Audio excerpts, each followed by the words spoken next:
to the Polgar Chess University. In this lesson, I'd like to talk about one of the most interesting subjects in chess, and that is attack and defense. We all like to attack. However, time to time, we are faced with situations that the opponent is attacking us. And what's important is not to be fearful of that, but to accept it as part of life, part of chess, and try to be ready for it and defend successfully. And that's what I would like to give you some tools to do in the future based on some of the examples that you'll see in this lesson. Let's start with this position, which is from a real game. It could have been variation. White has just sacrificed his knight on f7. And the situation looks a bit scary because white has the queen quite around the black king and also the white rook. Of course, whenever your opponent sacrifices a piece, the first thing you should look at, what happens if you simply accept that sacrifice? Well, let's see in this case what would happen if black indeed would capture that knight. Typically, you would need to look for the forceful moves that your opponent would have at his disposal after a sacrifice. So it could be a check on h6 or a check on h8, which is the better one in this case, which forces black to one single move, and that is to block with the queen. And now white can follow up with a couple more checks, again forcing black only moves to defend against the check, and then come around to d6. Now black's problem is that the black king cannot go to the 7th rank, because then the white rook would come up to e7 and pin the black king and queen. However, even if the black king goes to g8, even in that case, the white rook would enter to e7, and black would be in major trouble. Not only that, white has just made a fork attacking the black queen and bishop, but also black has difficulty in hanging on to the important g6 pawn, which means that if the black queen moves to its safe square, let's say to f8, white would simply capture that pawn on g6 and follow it up with a checkmate on h7. So what does this all mean? If we go back to the starting position where white has just sacrificed his knight on f7, we'll know that we surely do not want to capture that knight. However, if we just make a random move, the white knight may retreat to h6 or even g5, and white is a pawn ahead, and eventually white will have excellent chances to win the game. On the other hand, if black continues with its correct and best move, black can turn the tables around and win this game. Well, try to think, before we go further, on how you would continue here as black. And what's really important is, and I'm trying to illustrate with this example and the following ones in this lesson, is not to panic. Just because your opponent is attacking, it does not necessarily mean that that attack will succeed. As you'll see in this example, after black's correct move, which is rook to e8, white's attack runs out of steam. And at the end of the day, this knight on f7 that you can see is pretty much surrounded with all enemy pieces will find no retreat and indeed will get into trouble. What is happening right now in this position? By black moving his rook to e8, obviously black is attacking the white rook on e1. So white at the moment has no time to simply retreat his knight from f7 because then he would lose the rook. So obviously white needs to move the rook. White has two options, either to just move it away, for example to f1, or trade rooks. What should happen now? The best that black can do while capturing the knight is okay. It is much better to not even give that much counter chance to white and play rook to e7 and capture the knight, which is in a pin at the moment, therefore cannot run away. Capture that knight on the following move. Let's go back just for a moment and see what happens if instead moving the rook away to f1, white instead would trade the rooks on e8. And this is another serious decision to make for black. In chess, we make decisions all the time. That's why chess is also called as a tool to improve your decision-making skills. In this case, black can choose to recapture with the bishop or with the king. The correct one is to recapture with the bishop, because if the king captures, that would leave white the opportunity to check with the queen on g8, force the king to move up, and then give another check on d8, and then white succeeded to maintain their extra pawn, and in fact a second one is about to fall off. Let's go back again to the position after rook takes, and now we know that the bishop is much better to take. If now white gives a check with the queen on h6, the black king would simply capture the knight on f7, and white wouldn't have any significant counterplay. But what happens if white at this stage simply moves his knight away to one of the safe squares? Well, what are those safe squares? One is on h6 and another one in the corner. Moving to the corner is not a great idea because it has no real threat, and after the correct move, queen g7, black is offering exchange of queens. If white indeed accepts that, then after the black king recaptures, the black king traps the white knight in the corner. On the other hand, if the white queen retreats right now, then the black king simply moves next to the white knight, and again the knight will be lost. Let's see the other escape square, which is moving the knight to h6. The response here again is the same. By moving the queen to g7, not leaving the white queen another option but to trade queens, and indeed after that exchange on g7, again even though the knight now is not in the corner, the knight is trapped. Okay, let's move on to our next example. Here we go. In this position, black is in a check. Also, white has a small material advantage at the moment. However, it's important to notice that after black will get out of that check one way or another, black will have a serious double threat, namely threatening to checkmate by capturing the pawn on g2, as well as attacking the rook on a6. So the big question is, how should black respond right now? Should he simply move the king out to one of the three possible squares, or should black maybe block the check with a pawn? First of all, it's really important to remember that whenever you get a check, don't automatically assume that you need to move your king. You may need to, but that may not be your only choice. Like in this case, another option is also to block the check.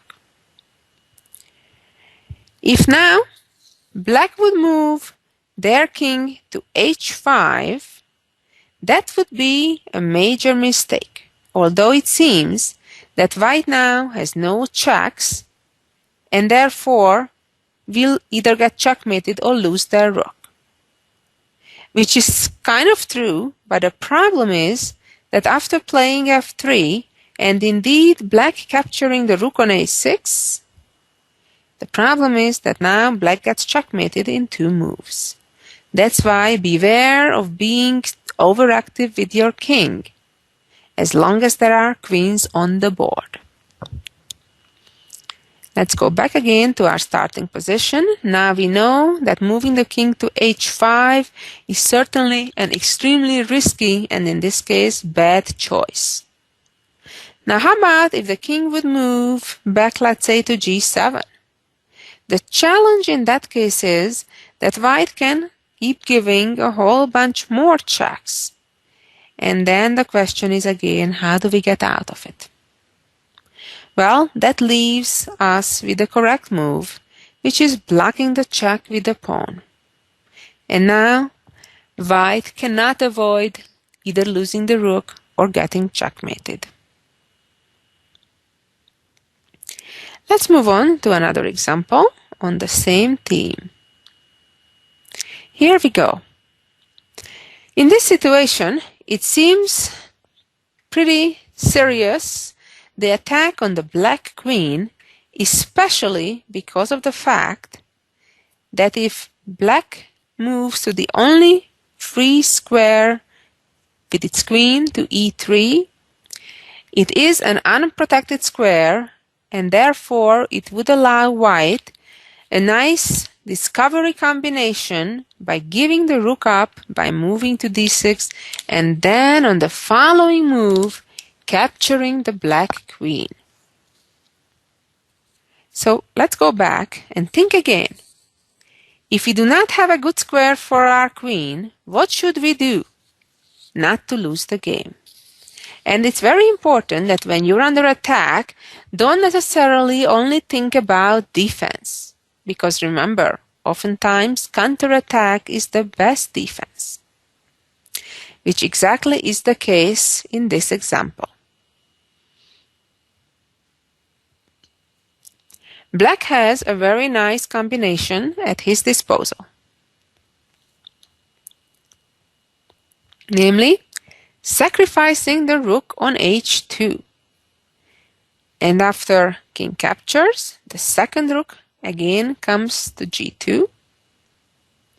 And now white is in serious trouble because if the king would go upwards, black would actually checkmate in 2 moves after capturing the pawn.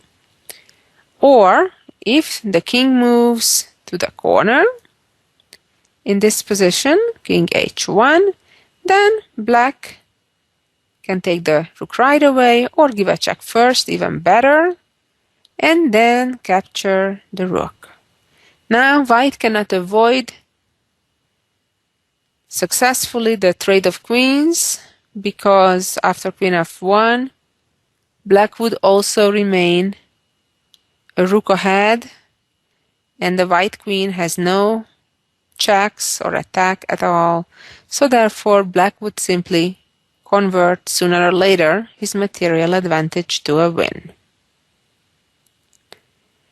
So as we can see, there are times when you need to be purely on the defensive, while other times when you want to go on a counterattack. Let's move on to our next example, and here we are. In this position, it was white's move, and again, this is from a real game. White has a clearly better position, quite a big advantage actually. And there are a number of moves that would secure the advantage and the eventual win, among them probably the best, just to retreat the rook to f3. Instead of the correct move, rook f3, white played knight e6, which certainly looks like an excellent move, bringing yet another piece to the attack. However, in reality, this was a major mistake. If right now, black would simply, for example, capture the pawn on b3, White's d pawn would become extremely dangerous and fast.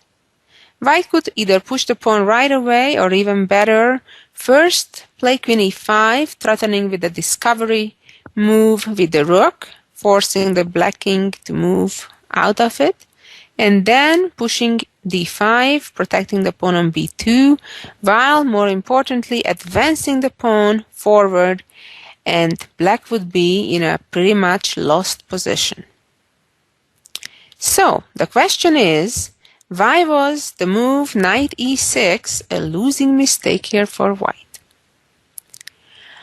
Well, it's a lesson to remember to always be extremely careful with the various geometrical motifs, such as having a king and queen on the same diagonal when there is a dark squared bishop. But if the bishop moves to f4 right away in this position, that wouldn't do any good, because white could of course simply capture that bishop. The beautiful thing is here that black is able to sacrifice his rook first. Now, if the rook captures, then black would give a fork with the bishop, and then after king h1, of course, not capturing the queen, but using the back rank weakness of white and give checkmate after queen c1. Or, after knight e6, rook takes e6, rook f8, of course, black is not forced to capture that rook, but can move out of the check. I'm trying to point out how important it is to constantly be aware of various defensive options and not just assume that, let's say you sacrifice a rook on f8, it needs to be captured. And finally, last but not least, after the white queen captures on e6, then again bishop f4 is the killer move, because now if the king moves out of the check, the checkmate comes in a similar way as if the rook would have taken, that is with queen c1.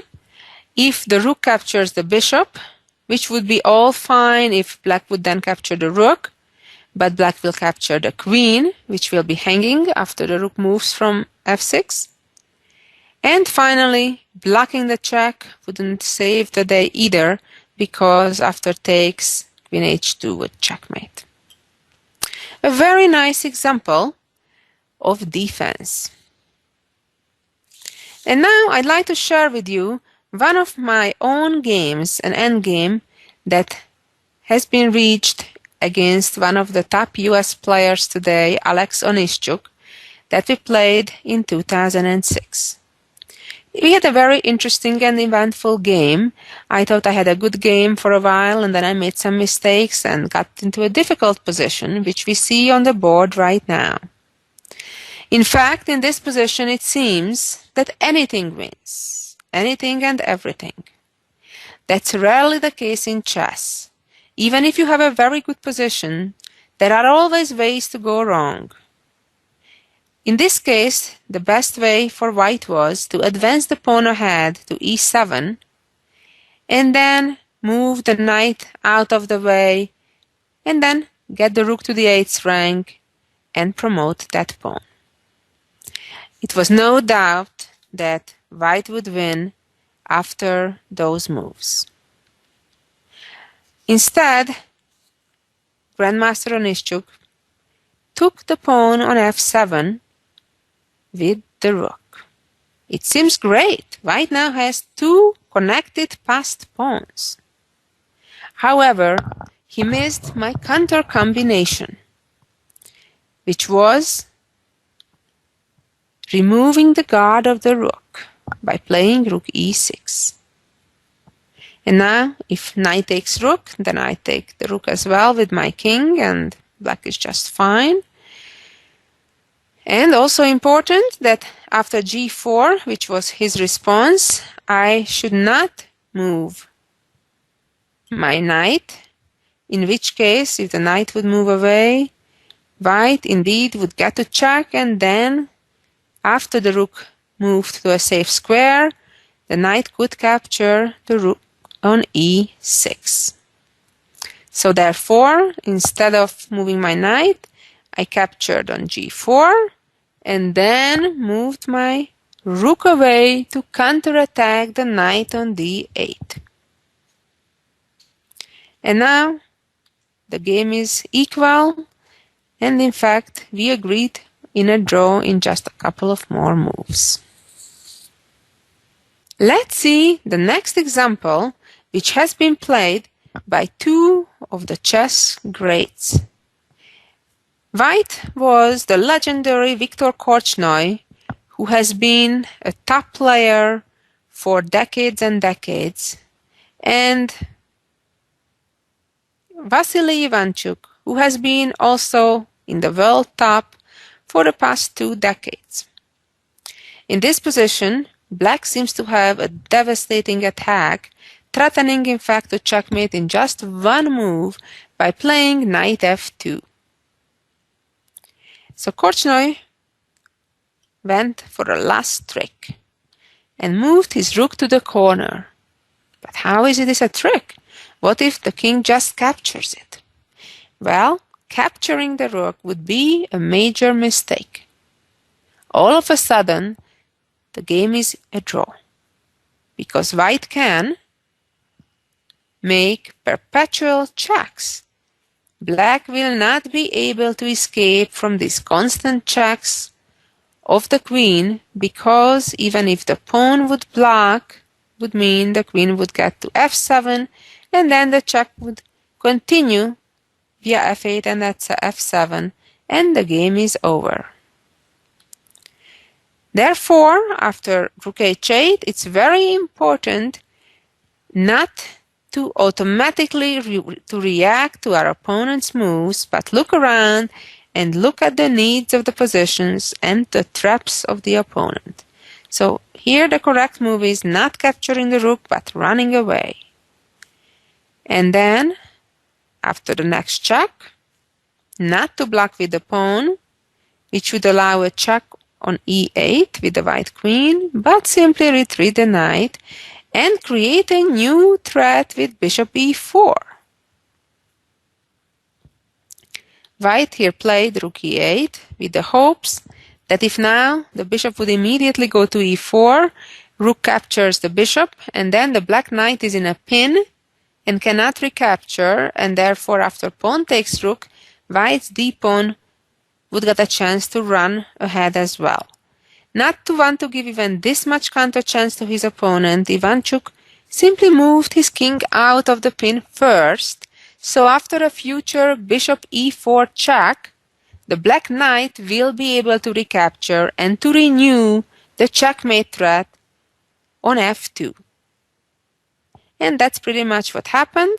White moved the rook to e5, the check arrived, rook captured, and the knight captures back. And now White made one last attempt to prevent the black knight coming to f2 by pinning it. And now, of course, not moving just the king back to the 8th rank, because then White would again check on c8, king goes back to h7, and then pin the knight again, but simply play g6, unpin the knight that way, and now White indeed is helpless against the knight coming to f2, except of course if White decides to give the queen up for the knight.